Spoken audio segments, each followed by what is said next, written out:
татвар өршөөх гээд нэг удаагийн нэг ийм гал унтраах энэ бол арга заргаа. Энийтэй зэрэгцээд эдийн засгийн болоо татварын шинжил, татварын тогтолцооны суурь шинжилгээг хийх ёстой. Гэхдээ 6.5 их найдын хөрөнгөний асуудал энд. Энэ татварын асуудал дэрэгдэж байгаа. Татварын хувь хэмжээг бууруулж, аж ахуй нэгж бизнесүүдэд хөдлөх орон зай үлдээх хэрэгтэй. Хөрөнгө оруулалтаа хийх орон зайг нь үлдээх хэрэгтэй. Гэхдээ би тэгвэл энэ над ямар ашиг сонирхол байна. За ICM-ийн мэдээллийн сайт Улсын хурал дахь Арс намын бүлгийн дарга, Арс намын дарга цогт гэрэлтэй ярилцах гэж байна. За Арс намын бүлэг бол өнгөрсөн 7 хоногт хуралдаад, за энэ татварын дарамтын өрөмтөд орсон 75 мянган аж ахуй нэгж байгаа байна. За энэ аж ахуй нэгжүүдэд ерөөсөө эдийн засгийн өршөөл үзүүлэх хуулийн төслийг санаач ажиллаж байна гэдэг мэдээллийг хийсэн. За энэ бол үүндээ нийгмийн хүлээлтэнд байна. Яагаад гэвэл маш их аж ахуй нэгж татварын дарамттай байгаа. Өнгөрсөн хугацаанд төр засгаас тэд нар татварын өнгөлт их олигтой үзүүлээгүй. Тэр одоо Арс намын энэ хууль бол маш хүлээлттэй байгаа учраас хоёулаа өнөөдөр ярьж байгаа юм шүү. За 2008 онд бол энэ хууль бас хэрэгжсэн байдаг. Ер нь хэр үр дүнтэй болсон байдаг вэ? Тэр өршөөл. Тэгээ 2008 оны үед нэг цогц ажил хийгдсэн татварын өршөөл. 2015 оных бол тийм хөрөнгөний өршөөл маягтай. Одоо үндсэндээ офшор болоод туйлс хөрөнгөний бүртгүүлгүй хөрөнгийг ил болгож болохгүй юу? 2015 оных бол агуулгын хувьд нэлээд өргөн нэлээд өөр. Одоо ярьж байгаа бол татварын өршөөлийн асуудал.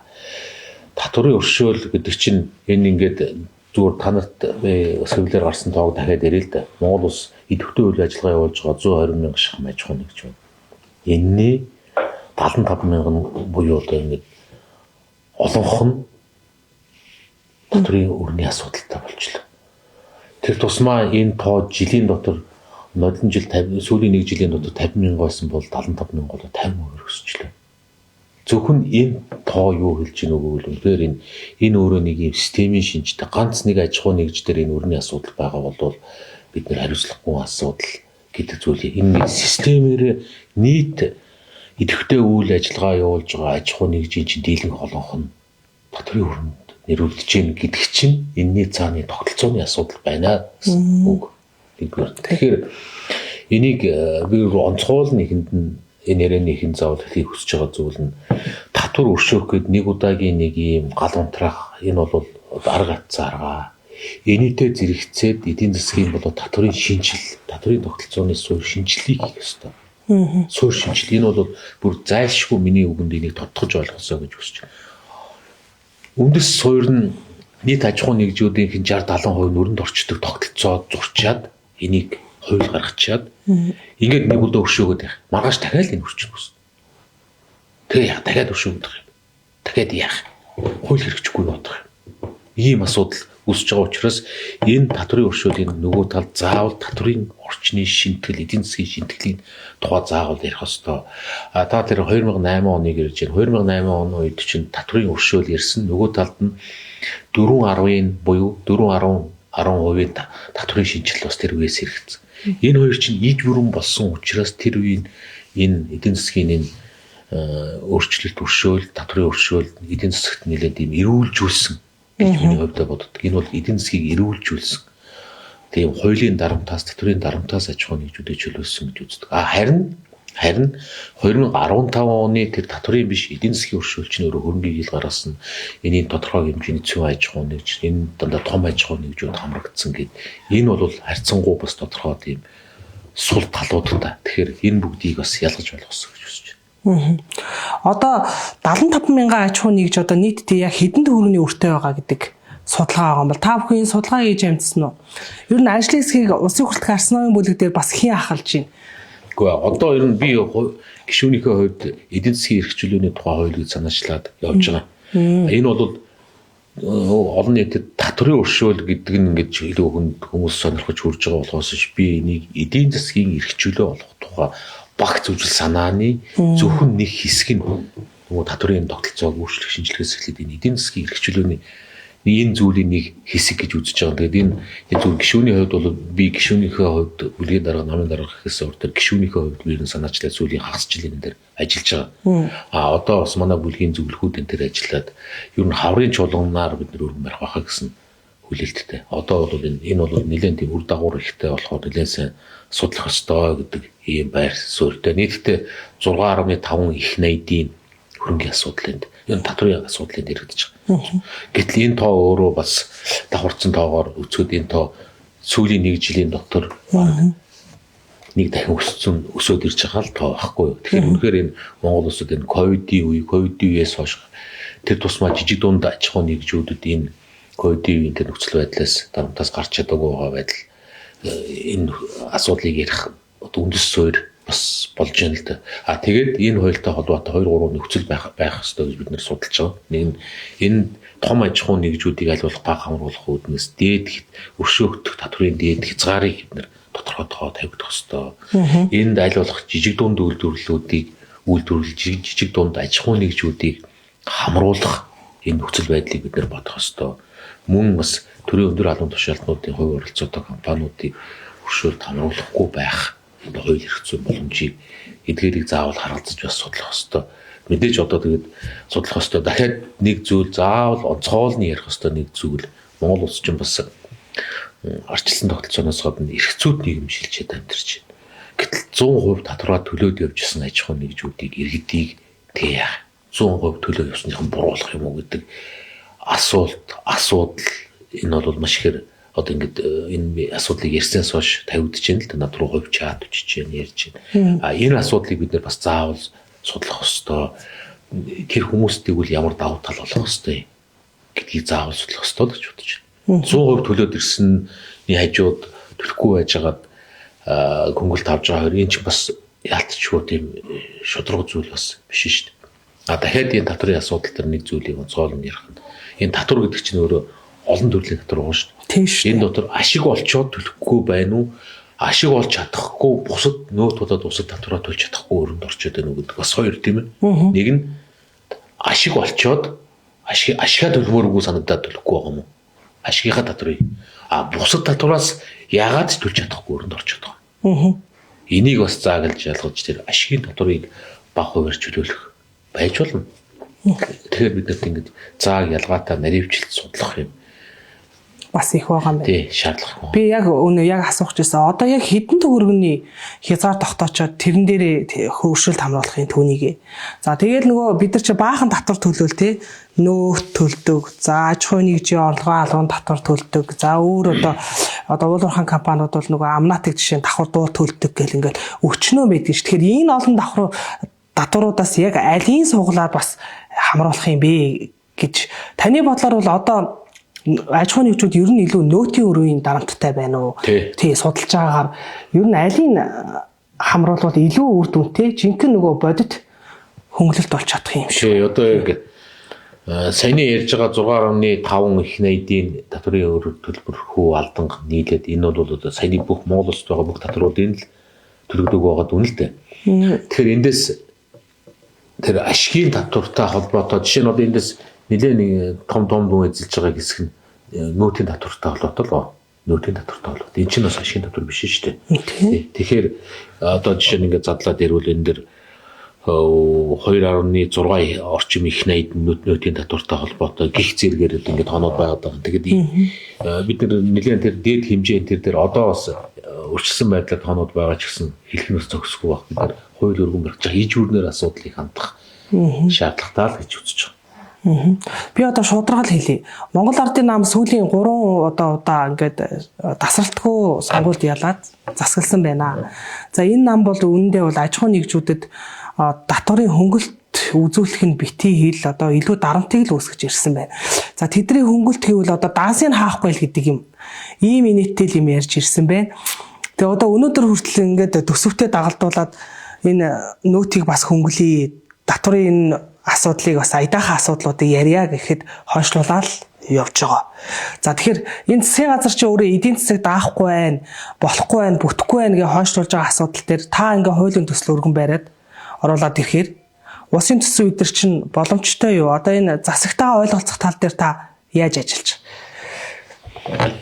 Ер нь бол засагтаа ойлголцох асуудал магадгүй хамгийн чухал нь биш байх. Бид нэр эхлээд зөв зүйтэй зүйл хийж гинүү гэдэг л хамгийн эхний чухал. Тэгээд үнэхээр зүйтэй зүйлийнхаа томьёолыг гаргаж ирээд энэ засгийг их хурлыг шахаж ажиллах хэрэгтэй.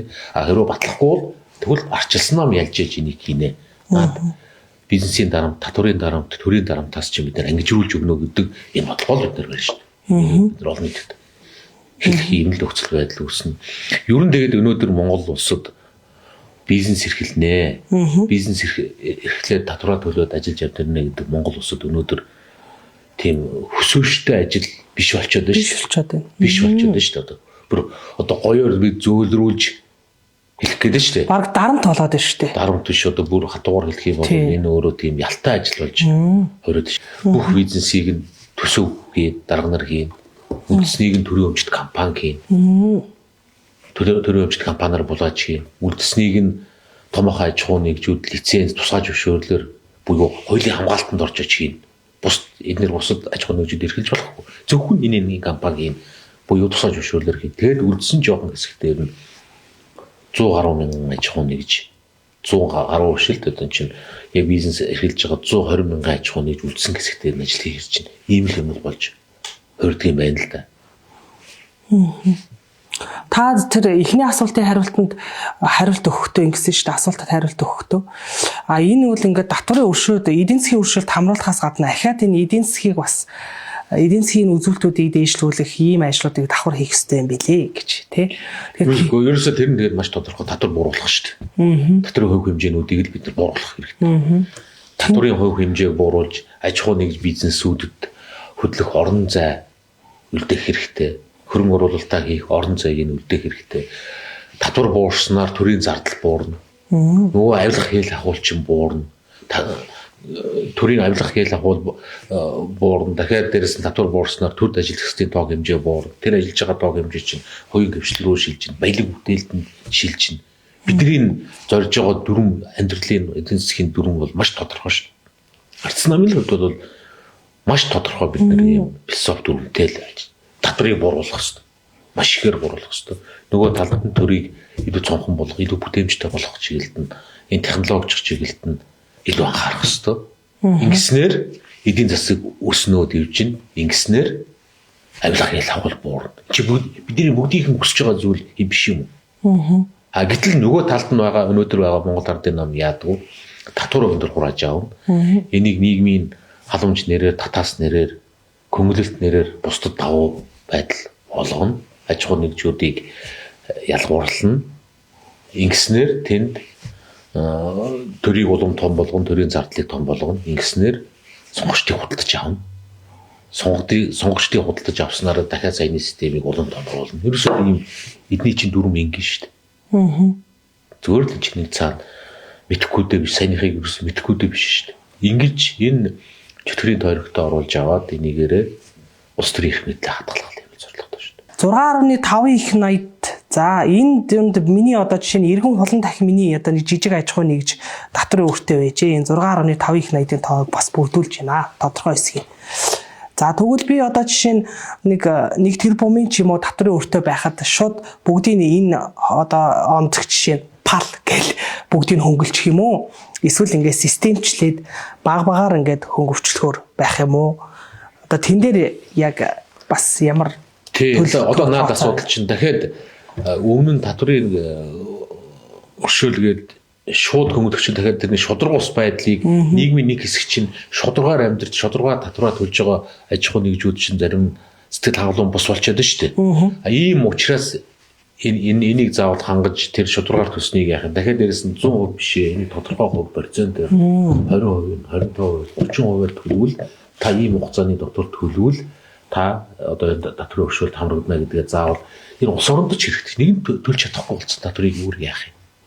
Гэтэл чи ингэдэг ш зохицуулалтаараа сангийн сайд жишээ нь нөөт бол уг нь бол барометралыг бүртгэдэг л татвар үсттэй. Анх ардчсан ам ийм зориултаар л энэ татварыг бий болгосон. Гэтэл сангийн сайд бол одоо энэ нөөтийн татвар бүрдүүлдэг гол одоо усын төсвийг бүрдүүлдэг татвар болгож байгаа шүү. Одоо энэ чинь нөөтийн хөнгөлт аж ахуй нэгжүүдэд үзүүлэхэр чинь усын төсвөө яах гээд байгаа юм бэ? Усын төсвөө орлого чи яах гээд байгаа юм бэ гэж ярьдэн шүү дээ. Тэгээ зөрчилдөд байгаас анх паранцд гарахтаа энэ чинь ингээд бүртгэлийн чиг үүрэгтэй гэж одоо ойлгодог, тайлбарладаг. Одоо бол энэ нөөт чинь яг одоо орлого бүрдүүлдэг татвар болоод хуульчихсан юм л. Уг нь бол зөв зөвтэй явж байгаа улс орнуудад нөөтийн татвар биш тэр хүн амын орлого иргэн хүний татвар хамгийн өндөр бүрдүүлдгийн гинлээ. А манад одоо хамгийн гол татвар чинь хурааж авахд амар татвар чинь нөөтийн татвар болчихсон. Тийм ч учраас одоо ингээд авчиж байгаа тэр нөгөө талд нь энд хамгийн том өөрөө энэ төр өсчээд л шүү дээ. Одоо таныг энэ хуулийг яриад эхэлсэн чинь ингэж шүү дээ. Үндсэн хэмжээний том компани босгоцсон хүн. Тэгээ одоо ийм хуулийн төсөл өргөн барихаар чинь та бол яг нөгөө жижиг компаниудыг гэсэн л тэ дундаж гээд ийм компани одоо ийм хуулийн төсөл өргөн барихаар ашиг сонирхлын зөрчил юм биш үү? Гээл бас шүүмжлээд лээ. Тэгээ зарим тэгж хэллээ. Тэгээд би хэлж штэ. Бүр энэ жижиг дунд аж ахуй нэгжүүдийг хамруулах нөхцөлийг дээд хязгаарыг нь тавьж өгье. Тэр байтугай төрийн өндөр албан тушаалтны хувь оролцоотой аж ахуй нэгжүүдийг хамруулахгүй бай. Гүтэд би тэгвэл энэ над ямар ашиг сонирхол байна. Би харин энэ салбарыг мэдэрж байгаа хүний хувьд нэгдүгээрт нь хоёрдугаарт нь би бас энэ бусдад бизнес эрхлэгчдэд энэ хөгжил дэвшлийн үндэс чинь өөрөө эрх чөлөө юм аа. Эрх чөлөөний үндэс чинь энэ өмчийн эрх чөлөө юм аа. Өмчийн эрх чөлөөний үндэс чинь энэ эрх зүйн баг, татврын баг дарамтанд орж ирж тэр өмчийн эрх чөлөөтэй байх ёстой гэдэг тэр үзэл санааг тээгч намын даргын үед би энэ асуудал гаргаж шүү дээ. Тэрнээс энэ ямар нэг одоо жишээ нь надтай холбоотой аж ахуйн нэгжүүдийн одоо татвар дээр үүссэн үр байна уугүй та нар судлаад үзэж болно шүү дээ. Тэр нэг баахан өр үүссэн тэрийгэ чөлөөлөх гэж нүггүй юу? Тим зүйл байв нэг баримттай нэрж болно шүү дээ. За таны хуулийг тэгээд хүлээж ийн аж ахуйн нэгжүүд иргэд хүлээж ийн хавар одоо ахаад энэ хуулийн төсөл дээр фокуслий. Тэгээд бид нар бол дэмжиж ажиллахад бас бэлэн байгаа шүү. За баярлалаа. Тэгээд бид тооцоо судалгаатай ханднаа. За